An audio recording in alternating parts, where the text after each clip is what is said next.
오늘은 표본을 추출하는 방법에 대해서 영상을 찍어 보도록 하겠습니다. 표본은 크게 두 개로 나뉩니다. 확률 표본 추출과 비확률 표본 추출인데요.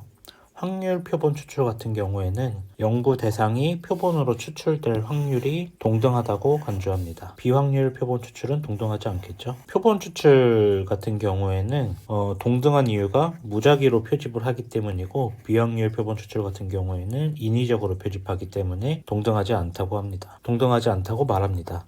표본의 통계치로 모수를 추정하는 것, 저희가 저번 시간에 모수는 표본으로부터 얻은 데이터, 모집단의 통계치 예측한다고 했죠. 근데 표본의 통계치로 모수를 추정하는 것에 편의가 없다고 합니다. 그 이유는 확률 표본 추출은 동등하게 표집이 되었기 때문이죠. 동등하게 표집이 되었다는 거 뭐냐, 이게 모집단이라고 했을 때 여기 막 이렇게 사람이 있다고 가정을 하면 누가 뽑힐지 모르는 거예요. 그리고 누가 뽑히던 간에 그 뽑힐 확률이 동일하기 때문에 얘를 뽑고 얘를 뽑고 얘를 뽑아서 샘플을 구성해도 이 세 명이 보이는 통계치가 모집단의 통계치랑 유사하다는 뜻입니다. 그런데 비확률 표본은 편의가 있을 수밖에 없겠죠. 모집단을 다르게 그려볼게요. 여기가 키가 10cm인 사람이고 쭉 가서 키가 200cm, 2m 정도 되는 사람들의 집단이 있다고 가정을 해보겠습니다. 여기 사람이 이렇게 있어요. 이게 모집단이라고 가정을 할게요. 근데 비확률 표본 추출 같은 경우에는 제가 접근하기 쉬운 사람들한테 접근을 해서 사람들한테 설문지를 돌리겠다는 거예요. 근데 제가 여기가 키가 한 170cm라고 할게요. 근데 제가 농구 동호회에서 활동을 하고 있다고 쳐봐요. 그럼 농구를 하는 사람들은 대부분 이것도 일반화일 수도 있겠지만 대부분 키가 크겠죠. 그래서 제가 설문지를 돌리는 사람들이 대부분 다 180cm 이상인 사람들이었어요. 이럴 경우에 이 사람들이 이 모집단의 특성을 반영한다고 얘기를 할 수가 있을까요? 그럴 수 없죠. 그렇기 때문에 비확률 표본 추출 같은 경우에는 편의가 있다고 가정을 합니다. 오차 측정 가능성의 경우에는 오차 측정은 보통 이제 표준 오차 또는 실내 구간 이런 것들로 오차를 측정을 하는데, 우리 회귀 분석 같은 거 보면은 SE라고 스탠다드 에러의 줄임말이거든요. 아니면은 컨피던스 레벨 또는 컨피던스 인터벌 이라고 많이 표현을 하는데, 실내고 표준 오차 같은 경우에도 아까 표본의 통계치랑 마찬가지입니다. 오차는 샘플 통계치의 표준 편차거든요. 샘플이 모집단의 특성을 반영하냐, 모집단과 유사하냐 안 하냐로 오차 측정 가능성이 측정이 가능하냐 불가능하냐가 나뉘기 때문에, 확률 표본 추출 같은 경우에는 샘플이 모집단의 특성을 유사하게 반영을 한다고 가정을 하기 때문에 오차 측정 가능성도 측정 가능하다고 하는 거죠. 시간과 비용 같은 경우에는 확률 표본 추출 같은 경우에는 시간이 기본적으로 많이 소요가 돼요. 예를 들어서 저는 이제 간호사이기 때문에 제가 일하고 있는 A 병원에서 설문조사를 돌리는 것과 제가 일하지 않은 BC 병원에까지 같이 서베이를 하는 것에는 차이가 있겠죠. 당연히 BC는 제가 컨택 가능한 사람이 없으니까 그 사람들을 컨택하고 설득하고 제가 컨펌을 받는 데까지 시간이 많이 소요가 되고, 제가 다니고 있는 A 병원에서 제가 일하고 있는 병동에서 설문지를 돌리는 거는 시간이 당연히 적게 소요가 되겠죠. 모집단의 규모와 성격은 당연히 확률 표본 추출 같은 경우에는 명확히 규정을 할 수가 있고, 비확률 표본 추출 같은 경우에는 불명확하겠죠. 왜냐면 제가 선택해서 뽑은 표본이니까. 종류로는 확률 표본 추출 같은 경우에는 단순 랜덤 추출법이 있어요. 단순 랜덤 추출법 같은 경우에는 모집단이 이렇게 있다고 칠게요. 이 사람들은 다 번호가 매겨져 있어요. 1, 2, 3, 4, 5, 6, 7, 8, 9, 10 이렇게 번호가 매겨져 있는데, 엑셀이나 제비뽑기 등등으로 랜덤하게 뽑는 거예요. 난수표, 엑셀 난수표 등등으로 랜덤하게 뽑아서 4가 나왔다, 5가 나왔다, 7이 나왔다가 랜덤하게 뽑는 거입니다. 단순 랜덤 추출법. 그럼 개통 추출법은 뭐냐? 개통 추출법은 시스테마틱 샘플링이라고 하거든요. 사람을 일렬로 이렇게 세워놨다고 이렇게 가정을 할게요. 그랬을 때 처음에만 정해주시면 돼요. 처음에만 몇 번째 사람, 예를 들어서 세 번째 사람부터 네 번째 간격으로 계속 뽑겠다. 그럼 여기 한 명 뽑혔고, 하나, 둘, 셋, 넷, 뛰고, 이 사람 뽑고, 하나, 둘, 셋, 넷, 뛰고, 이 사람 뽑고. 그래서 세 번째부터 시작해서 네 번째 있는 사람만 계속 뽑는 거예요. 이 사람이 누구인지도 모르고 누가 될지도 모르겠죠. 그렇기 때문에 확률 표본 추출 중에 하나로 개통 추출법이 있고요. 짐락 추출법 같은 경우에는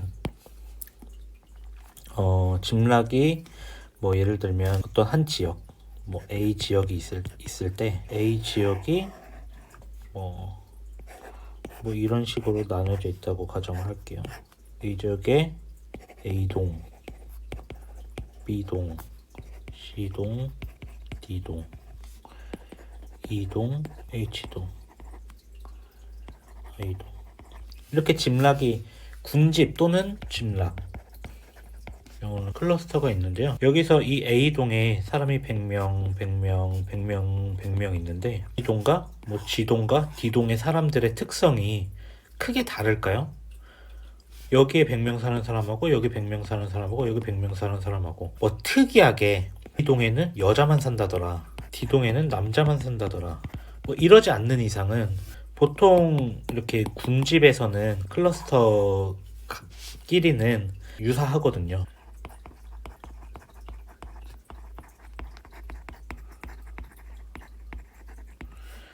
그렇지만 군집 내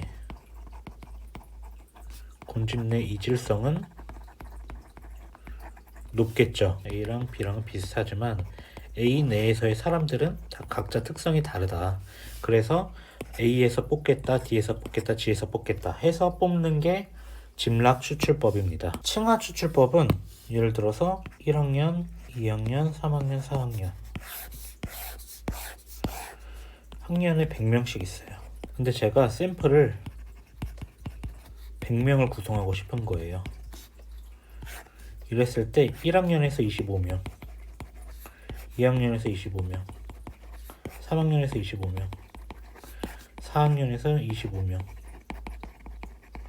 이렇게 뽑는 게 층하 추출법입니다. 그런데 층하 추출법하고 짐락 추출법하고 또 조금 달라요. 아까 짐락 추출법에서는 A동하고 B동이 짐락간 유사하다. 짐락이라고 하니까 조금 헷갈리니까 그냥 클러스터라고 할게요. 클러스터 간 유사하다. 클러스터 내는 유사하지 않다. 그런데 층하 추출법 같은 경우에는 클러스터 간 유사하지 않아요. 1학년하고 2학년은 다르겠죠. 3학년하고 4학년도 다르겠죠. 그런데 클러스터 내는 유사하다. 이런 차이가 있습니다. 이제 비확률 표본 추출에 대해서 알아볼 건데요. 편의 표본 추출은 말 그대로 컨비니언스예요. 편하게 하겠다. 그래서 제가 설문지를 돌릴 건데 제 친구들한테 돌리는 거예요. 친구들 또는 if 대학생이라면 같은 학년 친구들, 후배들한테 서베이를 하는 게 편의 표본 추출입니다. 이랬을 경우에 편의 표본 추출과 확률 표본 추출에서 어느 논문에 신뢰도가 높을까요? 예를 들어서 비확률 표본 추출 같은 경우에는 A 학교 학생으로 서베이를 한 거예요.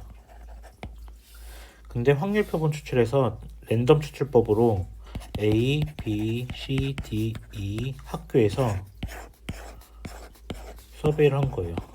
그랬을 때 당연히 이 확률 표본 추출로 했었던 논문의 신뢰도가 훨씬 높겠죠. 왜냐면 A가 얘를 A, B, C 고등학생을 대상으로 설문지를 돌렸다고 했을 때 A는 일반계,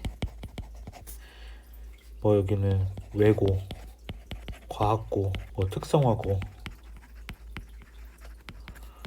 실업계 그래서 조금씩 이렇게 뽑아서 설문지를 돌린 거예요. 그랬을 때 다양한 종류의 고등학생한테 설문지를 돌린 것과 일반계 학생한테만 돌렸을 때랑 외고 학생한테 서베이를 돌렸을 때 연구 결과는 당연히 다르겠죠. 그래서 확률 표본 추출에 신뢰도가 훨씬 높고 비확률 표본의 논문의 신뢰도는 상대적으로 낮게 되는 겁니다. 하지만 비확률 표본 추출도 필요해요. 예를 들어서 제가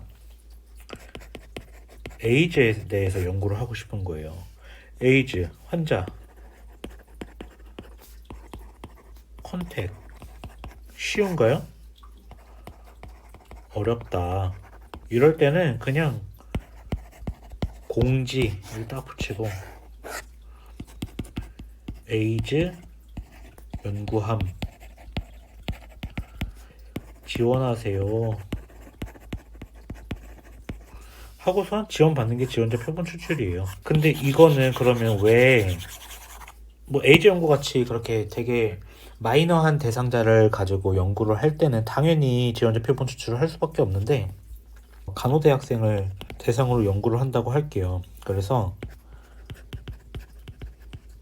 시뮬레이션 수업의 효과를 보는 거예요. 이펙트를 보는데 그냥 3학년 학생한테 전부 돌리는 것과 3학년 중에 지원받아서 돌리는 것과 당연히 차이가 있겠죠. 왜냐면 여기서는 하기 싫은 학생도 있을 거란 말이에요. 근데 지원은 기본적으로 자기가 하고 싶어서 한 학생이 있다고 쳐요. 여기서 실험군과 대조군을 나눠서 돌리는 것과 여기서 실험군과 대조군을 나눠서 돌리는 것은 당연히 차이가 있다. 하기 싫은 애들이랑 하고 싶어서 한 애들을 실험군하고 대조군을 나눈들 여기서는 이제 욕심이 있는 애들이 한 건데 얘네보다는 당연히 효과가 좋겠죠. 그렇기 때문에 지원자 표본 추출은 일반적인 효과를 볼 때 좋은 방법은 아니다 이렇게 생각을 하고요. 할당 표본 추출 같은 경우에는 여자 20명, 남자 20명 이런 식으로만 뽑을 거다. 그래서 대상자에 할당해 놓은 거예요. 대상자를 할당해 놓고 샘플을 뽑는 거예요. 눈덩이 표본 추출 같은 경우에도 에이즈 환자로 예를 들면은 에이즈 환자를 제가 구하고 싶은데 제가 아는 사람은 한 명밖에 없는 거예요. 근데 이 한 명의 환자는 자기네 그 에이즈 환자끼리의 커뮤니티가 있겠죠. 여기서 되게 많은데 야 나 이런 연구에 참여했는데 너 해볼래? 이 사람도 여러 개인데 있어. 해볼래? 그래서 점점 눈덩이처럼 샘플이 커지는 거예요. 눈덩이 표본 추출 방법입니다. 이것도 당연히 편향, 편의, 바이어스가 있을 수밖에 없겠죠. 또 오늘은 확률 표본 추출과 비확률 표본 추출에 대해서 한번 영상을 찍어봤습니다. 이런 다양한 표본 추출 방법이 있다는 것을 알아두시고요. 연구를 설계하실 때 이런 표본 추출 방법으로 하는 게 좋겠다. 가장 좋은 건 당연히 확률 표본 추출 방법이겠죠. 그게 어려울 때 비확률 표본 추출을 하는데 여기서도 비확률 표본 추출에서도 다양한 방법이 있는 거를 등등 더 여러 가지 방법이 있습니다. 알아두시고 연구를 계획하시는 게 좋을 것 같고요. 이만 찍겠습니다.